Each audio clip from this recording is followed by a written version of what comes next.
Our next speaker is the only freshman entering the competition today, making his debut for Dexter Prize. Michael Schermerhorn will be reciting 20 Things I Didn't Want to Know About You by Claire Suddath.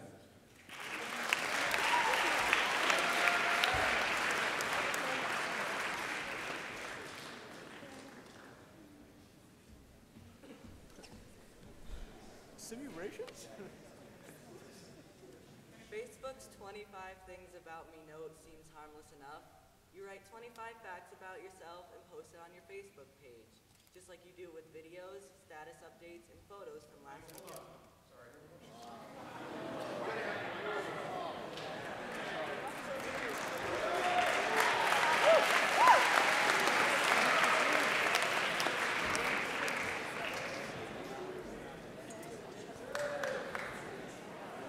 Take two. Alright. Facebook's 25 Things About Me note seems harmless enough. People write 25 facts about themselves and post them on their Facebook pages, just as they do with videos, status updates, and photos from last weekend's party. But it's just so stupid. Most people aren't funny, they aren't insightful, and they share way too much. Here are 20 things that I wish people hadn't shared with me about themselves. They are all real, though I wish some of them were not. They come from friends, friends of friends, friends of friends of friends, and coworkers. 1, I like to eat tacos with a fork. 2, I was fat in middle school. The wake of that horror has yet to subside. 3, I keep forgetting that Barack Obama is our president. 4, I have been pooped on by a monkey. 5, I am addicted to the sprinkler dance move. Sometimes I don't even know I'm doing it. 6, I eat gummy bears by tearing them limb from limb and eating the heads last.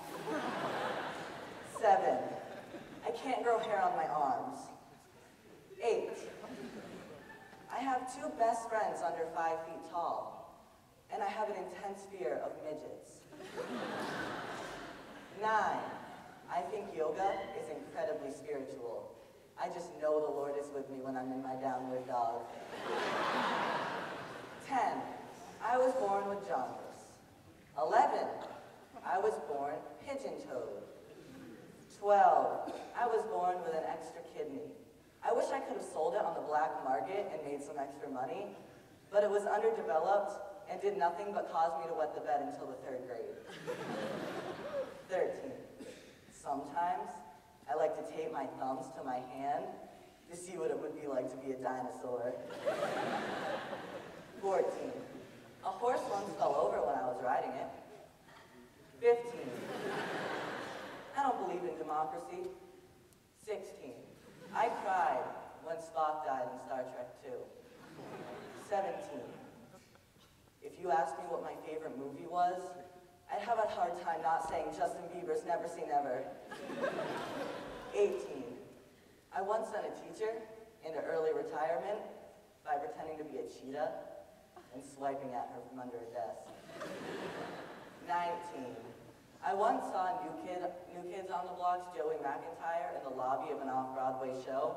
I told him he was the first person I ever loved. He smiled and kind of laughed. This was the most gratifying moment of my life. 20, when my friends shave my back, they say I purr. Like a walrus. I can't believe I'm finally saying this, but I think I found something more stupid than Twitter. Thank you.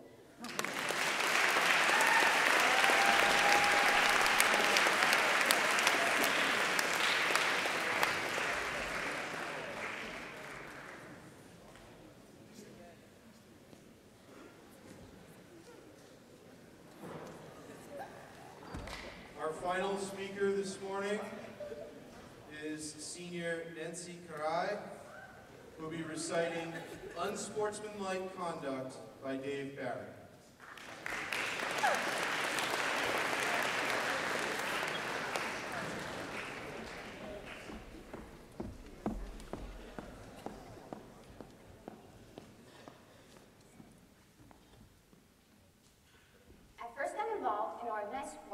in 5th grade when, because of federal law, I had to join the Little League. In Little League, we played a game that is something like baseball, except in baseball, you're supposed to catch, throw, and hit a ball, whereas most of us Little Leaguers could do none of those things. Oh, there were a few exceptions. Fast-developing boys with huge quantities of adolescent hormones raging through their bodies, causing them to have rudimentary mustaches and giving them the ability to throw a ball at upwards of 600 miles an hour, but with no idea whatsoever where it would go. These boys always got to pitch, which presented a real problem for the rest of us because in Little League, the pitcher stands 8 feet away from home plate. The catcher got to wear many protective garments, and the umpire got to wear protective garments and hide behind the catcher. But all we batters got to wear were plastic helmets that fell off if we moved our heads. I hated to bat. I used to pray that the kids ahead of me would strike out, or that I would get appendicitis, or that a volcano would erupt in center field before my turn came. I was very close to God when I was in Little League. But sometimes he would let me down and I'd have to bat. In the background, the coach would yell idiot advice such as, "Keep your eye on the ball." This was easy for him to say. He always stood over by the bench, way out of harm's way. I concentrated exclusively on avoiding death. When my turn came to pitch, I would try to hold my head perfectly still so that when the prematurely large kid who was pitching let go of the ball, I swung the bat violently and tried to either strike out or defect the ball so that it wouldn't smash into my body. I much prefer to play in the field, especially the outfield. If a batter got a hit, you could run like a maniac, and chances were that you would be several hundred feet away by the time the ball landed. I understand that Little League was supposed to teach me the rules of sportsmanship. The main rule of sportsmanship I learned was never participate in a sport where the coach urges you to do insane and dangerous things that him himself would not do. So after I fulfilled my legal commitment to Little League, I avoided organized sports and got my exercise in the form of minor vandalism. But when I got to high school, I discovered that I had to go out for an organized sport so that I would be called up to the auditorium stage during the annual athletic awards assembly to receive a varsity letter. I cannot overemphasize the importance the kids in my high school put on varsity letters. You could be a bozo of astonishing magnitude, but if you had a varsity letter, you were bound to be successful.